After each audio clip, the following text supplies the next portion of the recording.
Hello জান, তুমি কোথায়? আমি তো মাছ বেচতে এসেছি। ওসব মাছ ভাজা বন্ধ করো, আমি ব্যাংকে যাচ্ছি। তুমি ওখানে আমার সাথে দেখা করো। ঠিক আছে, তুমি যখন বলছো আমি যাবো না তাই কখনো হয়? আমার কাছে যা মাছ আছে আমি সব গ্রামের লোককে দিয়ে চলে আসছি। ঠিক আছে সোনা। কি ব্যাপার সোনা, তুমি এখন সেজে গুজে কোথায় যাচ্ছ? ব্যাংকে লক্ষ্মীর ভান্ডারে টাকা ঢুকেছে কি দেখতে। ও, তাহলে আমিও যাব। তুমি তখন টাকা পয়সা নিয়ে আসতে পারবে না। না না, তোমাকে যেতে হবে না।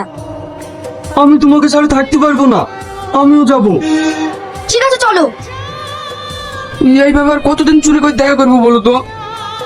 তুমি তো ভালো করেই জানো আমার স্বামী কতটা বোকা। আমি তোকে বোকা বানিয়ে তোমার সাথে দেখা করতে আসি। না, এই ব্যাপার আমি শুনবো না। চলো কালকে আমরা কোথাও পালিয়ে যাই। আমারও কিছু ভালো লাগছে না, তোমাকে ছাড়া এক মুহূর্ত থাকতে পারছি না। ঠিক আছে, কালকে আমরা পালাবো।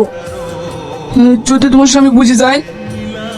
ও তো একটা পাগল, ও নিয়ে তুমি চিন্তা করো না। ওকে আমি ঠিক বোকা বানিয়ে পালাবো।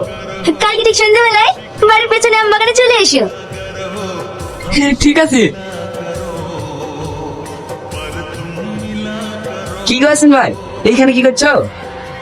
এটা তোর ভাবি ব্যাংকে টাকা দিতে গেল, তাই আমি দাঁড়িয়ে আছি। তোর ভাবি ব্যাংকের সব কাজ পারে। ভাবি কেন ব্যাংকে টাকা তুলতে যাবে?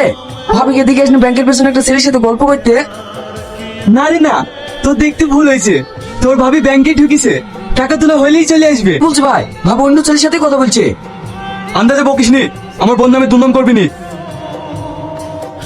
চলো, ব্যাংকে টাকা ঢোকেনি। দেখলি, আমার বউ ব্যাংকে থেকে আসলো আর তুই আন্দাজে মিথ্যে কথা বলছি।